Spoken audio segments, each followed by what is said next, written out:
على سيدنا محمد وآله وصحبه وسلم سبحانك لا علم لنا إلا ما علمتنا إنك أنت العليم الحكيم. Alhamdulillah, we find ourselves in this auspicious night, the eve of the blessed day of Jum'ah, and we're still following the longest chapter of the Quran, which is Surah al-Baqarah. And I just wanted to share a few thoughts that come to mind with regards to this blessed surah, this blessed chapter of the Quran, the second chapter of the Quran. So Surah Baqarah, it begins after Alif Lam Mim, ذَلِكَ الْكِتَابُ لَا رَيْبَ فِيهِ. It begins هُدًى لِلْمُتَّقِينَ. It begins with describing the attributes of the true believers.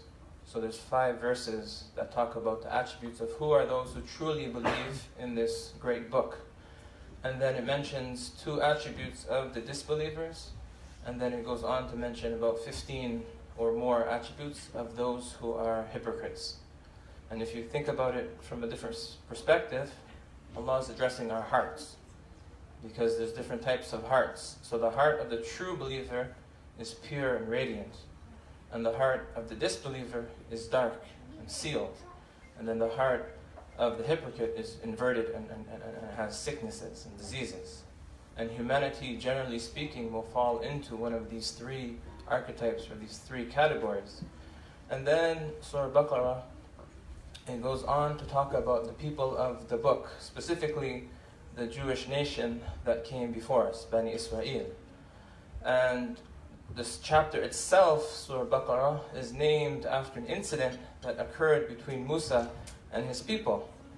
And I often wondered why Surah Baqarah, why the Quran starts with this narrative of the Jewish nation. Why is it?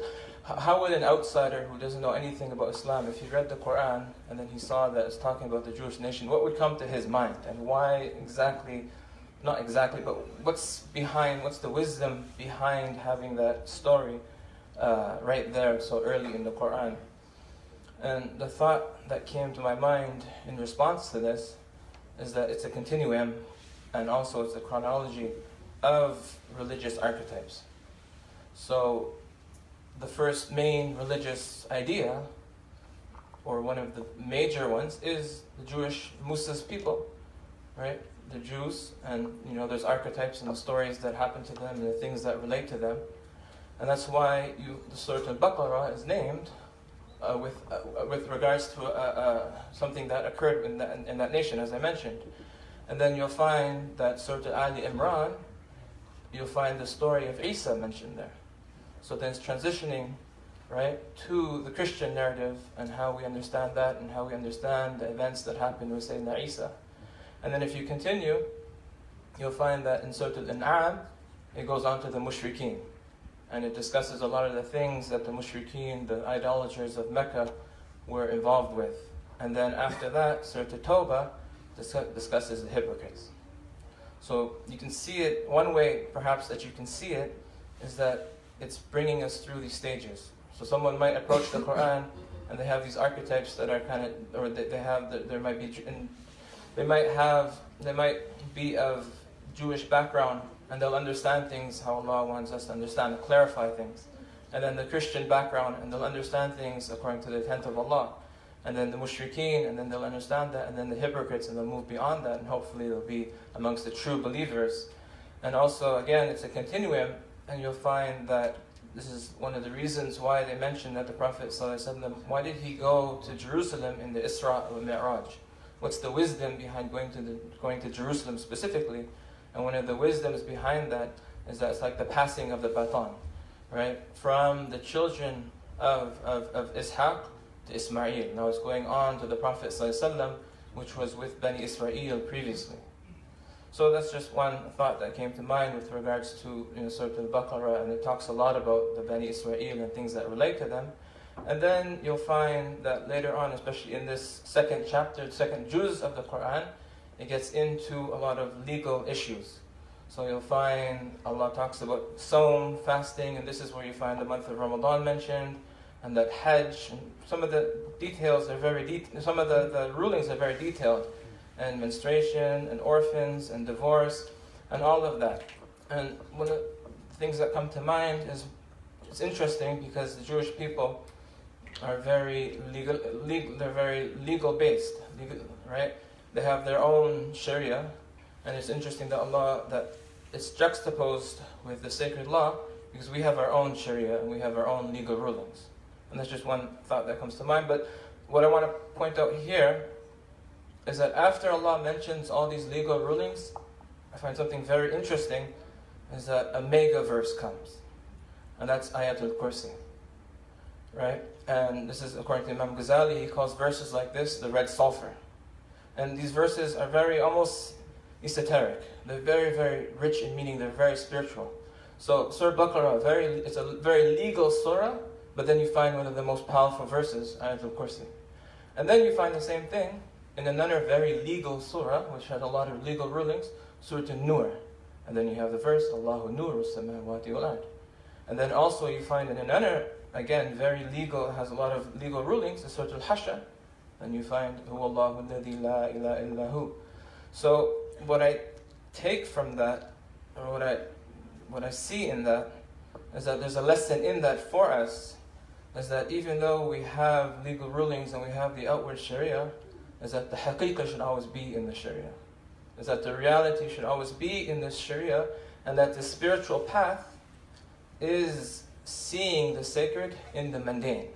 So we have our legal rulings, but seeing Allah in those legal rulings, seeing Allah in our life, and having this concept of shuhud. And if you look at the Prophet ﷺ, is that this is what you'll see in his life, is that whatever state he was in, he was always remembering Allah. And you'll find that in the most simple things, is that when he used to enter the washroom, he used to make a dua. When he used to exit the washroom, he used to make dua. When he used to look in the mirror, he used to look in dua. Things that we never even think about, we might not even associate with Allah, with God. Right? We hear the Prophet ﷺ, he's always in that state of shuhud. And that's why one of the pious people, they said that I never did anything in my life except that I either saw Allah before it, or during it, or after it. So I see that in these legal rulings and these chapters, that you find that the haqiqah, that Allah puts these amazing verses right in the midst of them. And I take that as a lesson. And then finally I'll just end in one of these beautiful verses that you'll find in Surah Baqarah.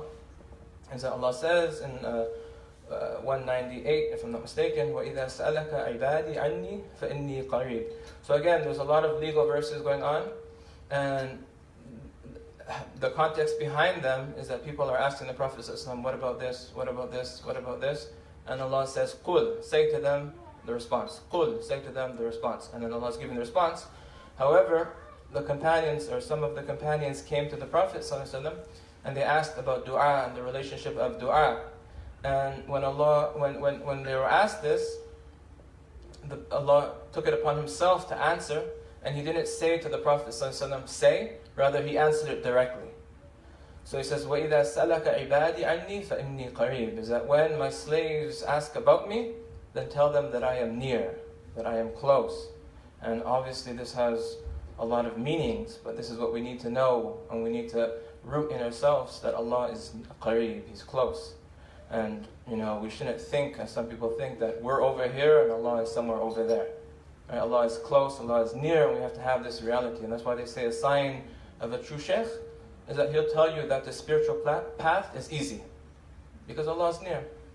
Right? And then أُجِيبُ دَعْوَةَ الدَّاعِ إِذَا دَعَانِ, is that I answered the dua of those who call when they call. And then he says, فَلْيَسْتَجِيبُوا لِي وَلْيُؤْمِنُوا بِي لَعَلَّكُمْ يَرْشُدُونَ, is that, so I answer the calls, so answer my call and believe in me in hope that you will all be guided. So may Allah give us tawfiq and openings, and may Allah let us understand the book of Allah, and that we come close to Him, and that we realize that He is close and that He accepts our dua. And it's interesting that this verse, وَإِذَا سَأَلَكَ عِبَادِي, this verse about dua, the verse right before it is the verse about Ramadan. So this is the month of making dua, and Allah will answer our dua specifically in this blessed month. So we have to increase in dua. May Allah accept us. وَالْعَفْوَ مِنْكُمْ.